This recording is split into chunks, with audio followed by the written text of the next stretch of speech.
sekali lagi adalah tolak ukurnya. Kita nggak bisa dan kebiasaan kita adalah ketika kita mencoba sekali itu kita ngerasanya kita sudah harus gitu. Jadi jangan juga tanya ke saya, Mbak kok saya udah bikin kok tiba-tiba nggak bagus gitu iklannya. Ya jadi sekali lagi kita adalah ukur ya. Dicoba, diukur dan dicari. Aku pun bikin konten meskipun aku udah paham ilmunya, kadang-kadang menurut aku bagus belum tentu dapat diterima. Tapi minimal ini bisa menekan banget biaya untuk kita salah gitu ya.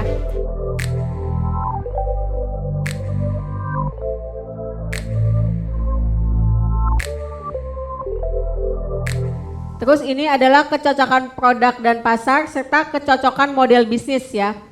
Nih. Oke nih, ini kecocokan masalah dan solusi. Mari kita lihat hasil kerja kita sebelumnya. Jadi kalau tadi sepintas-sepintas ternyata kerjanya masih banyak yang salah ya. Berarti masih agak bingung, bukan salah sih. Masih perlu latihan gitu. Jadi masih bingung membedakan mana yang keinginan, mana sebenarnya rasa sakit ya. Keinginan sama rasa sakitnya masih beda. Nah, periksa tugas apa yang tugas yang akan produk atau jasa kita selesaikan. Buang yang tidak bisa diselesaikan. Tadi kan udah bikin tuh 5 atau 10. Dipilih. Kalau yang nggak bisa kira-kira kita selesaikan dibuang aja. Ya, itu kadang-kadang cuma keinginan kita gitu ya. Kita nggak bisa mengatasi masalahnya. Nah, eliminasi yang tidak bisa. Periksa keuntungan apa yang produk kita bisa berikan. Apakah produk atau jasa kita memberikan keuntungan yang esensial, eliminasi yang tidak didapat. Hingga dari 5 atau 10 tadi akan dapat 1 poin yang paling penting untuk sebuah iklan. Ini ya, ini juga ya yang perlu teman-teman pahami banget.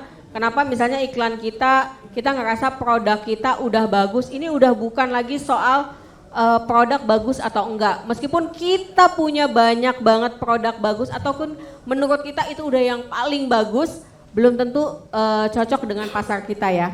Ini kita dapat membuktikan bahwa produk atau jasa kita dapat membantu pelanggan menyelesaikan tugasnya. Pereda kesulitan dan menciptakan keuntungan keuntungan benar memberikan nilai bagi pelanggan dan mendapatkan reaksi positif di pasar.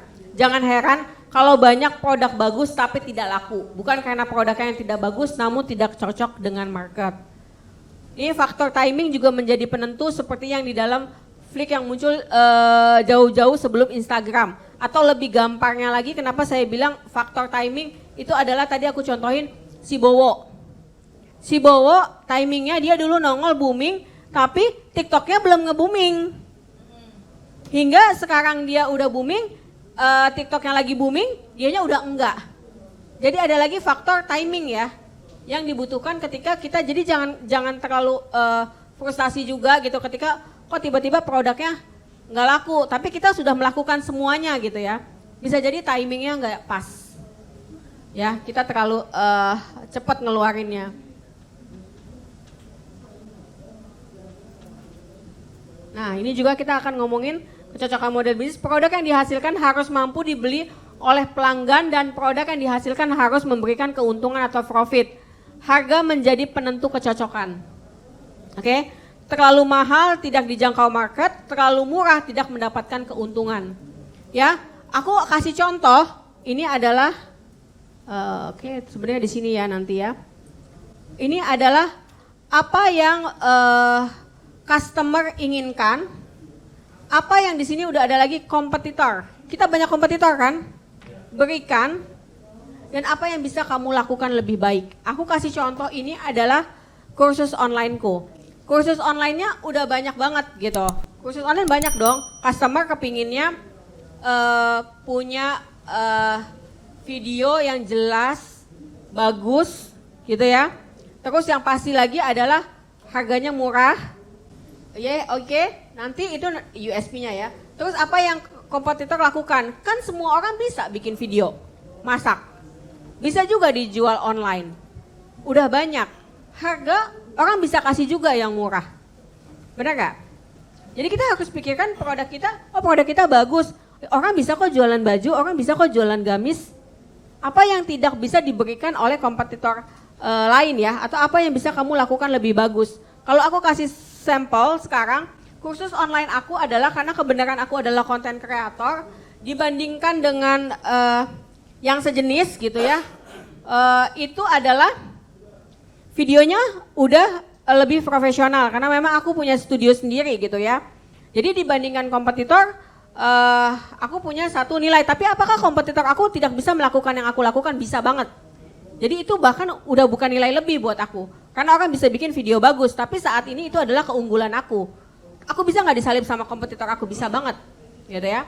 Tapi orang kepingin yang udah ada saat ini kompetitor aku, mereka satu videonya amatir, kedua harganya di mereka mahal. Berarti udah ngomongin soal harga dong. Aku buat harga yang nggak bisa bersaing. Hargaku lebih murah, produk videoku jauh lebih profesional. Itu kita membuat sebuah value yang nggak bisa dilakukan sama kompetitor kita. Itu mesti dipikirin banget. Ya, kalau kita tidak bisa bermain di kualitas, berarti kita main di harga. Oke, kalau kualitas barang kita standar-standar aja, jangan buat harga lebih mahal. Paham nggak sampai di sini? Bisa bermain di harga. Dan aku sudah melakukan itu semua. Jadi hargaku murah, videoku bagus, terus aku melakukan, tapi aku punya kekurangan. Aku tidak melakukan satu-satunya, dan aku survei ke beberapa kursus online yang sudah ada. Cuma satu kendalanya adalah karena aku full banget, banyak banget kursus online-nya, aku kekurangan untuk memfollow up atau membalas kurang cepat gitu. Jadi untuk WA mereka tanya-tanya agak lebih lama. Tapi apakah itu bisa diselesaikan? Bisa diselesaikan. Jadi apa yang kompetitor aku lakukan dan aku lakukan lebih bagus. Itu ya. Jadi kalau kita mau disalip agak sulit juga. Tapi kalau kita nggak agak susah gitu, misalnya enggak juga sih gitu. Produk kita nggak lebih bagus dari kompetitor kita. Berarti kita harus bermain di harga. Ya. Paham ya? Oke, aku kasih masukan. Apa yang tidak dilakukan? Kompetitornya ngasih tahu nggak? Berarti kan sama-sama distributor ngejualin produk lain ya. Ngasih tahu nggak ke customernya, ke resellernya, kan nyari reseller dong. Resellernya di tempat lain diajarin nggak cara jualan? Terus apa yang nggak ada? Foto-foto segala macam juga dikasih. Nah, dia ngasih nggak konten yang berhubungan dengan customer? Jadi kontennya nggak sama. Gimana ya?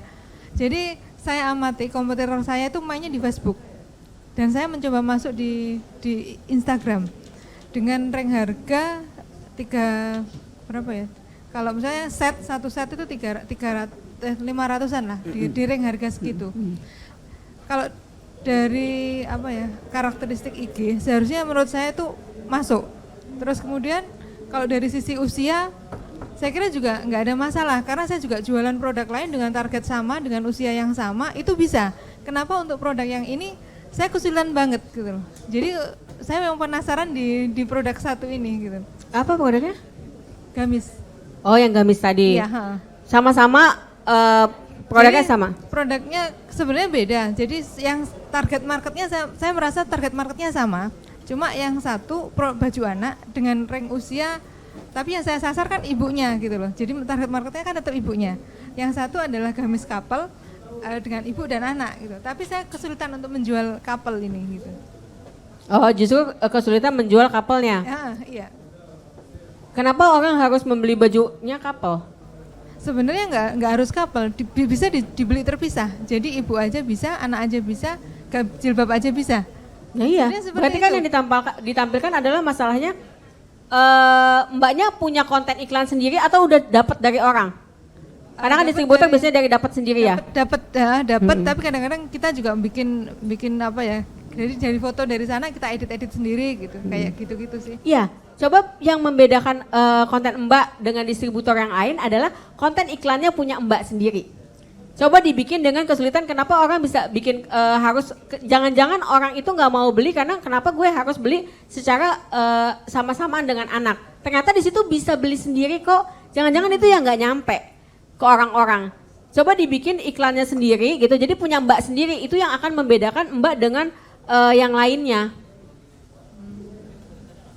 Kompetitornya laku nggak? Laku. Tapi jualannya di Facebook. Tapi kenapa kalau di IG nggak bisa? Saya penasaran. Oh iya, marketnya nggak ketemu. Belum ketemu. Marketnya nggak ketemu. Jadi kalau bersaing itu harus sama-sama gitu ya. Kalau misalnya di Facebook ya kita sama-sama Facebook ada. Jadi kalau malah kita harus mendominasi. Kalau dia ada kalau kompetitor ada di Facebook tapi dia nggak ada di IG, berarti kita bukan kita nggak ada di Facebook, kita pindah ke IG, kita ada di Facebook dan ada di IG gitu. Dua-duanya saya ada. Saya memang lebih dominan di Instagram. Iya, jadi kan Mbak yang Mbak lihat saingan Mbak yang laku di Facebook. Tapi Mbak kepinginnya di Instagram gitu. Jadi iya nyoba kan, jadi itu adalah nilai tambah tapi bermainnya tetap bermain di Facebook Mbak. Karena pasarnya di Facebook dan kita melihat kompetitor adalah yang sama dengan kita. Jadi kita nggak bisa, dia jadi kompetitor kita tapi kita main di Instagram, dan satu kompetitor kita tapi dia mainnya di Facebook. Bisa jadi ketika itu terpecah karena marketnya Facebook dengan marketnya Instagram beda banget. Dan marketnya dulu ketahuan, orang dia laku di Facebook. Oh iya, berarti marketnya di Facebook dong. Harus kenceng di Facebook, iklannya dibuat beda, ya main di Facebook. Instagram tambahan, jangan dipakai untuk oh ini harus ini. Jadi dia tambahan, berarti nilai lebihnya Mbak punya nilai lebih loh, ada di Instagram. Iya, jadi jadi nilai lebih, tapi ya digenjotnya di Facebook ulang itu sudah jelas-jelas pasarnya ada dia di Facebook. Kan kompetitornya laku di Facebook. Iya, dan dilihat Mbak, dipelajari. Jadi kalau kita membaca kompetitor itu benar-benar dipelajari apa yang dia lakukan dan apa yang saya tidak lakukan.